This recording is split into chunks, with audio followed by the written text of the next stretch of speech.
এরকম করলো বলে ভাবছি। আল্লি 10,000 টাকা দামের ছাগল কিনবে, এরকম গরু কেনার তোর অভাব নেই। আব্বা এবারে সবচেয়ে পাড়ার বড় কুরবানি দেবে তাই না? হ্যাঁ কচি, এবারে সবচেয়ে বড় কুরবানি দেবো আমরা। আব্বা তাহলে তো আমাদের গ্রামে অনেক নাম ছড়াবে। হ্যাঁ কচি, বস কচি, আমি জামনাগুলো গরুটা দিয়ে আসি।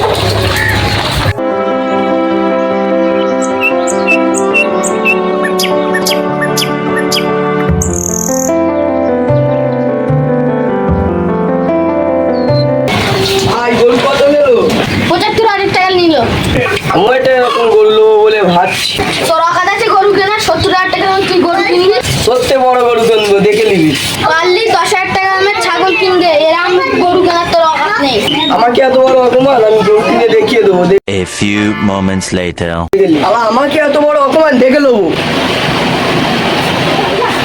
আব্বা কি হয়েছে? এবারে গরু কুরবানি দিতেই হবে, মানুষকে অপমান করছে।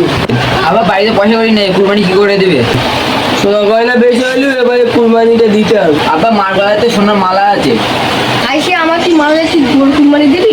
আমি তোকে সোনার মালা করে দিলুম, আর তুই আমাকে সোনার মালা দিবি নি? মানে দে সোনার মালা, খোল খোল দে। এই তোর ছেলে, চ। চলো আব্বা।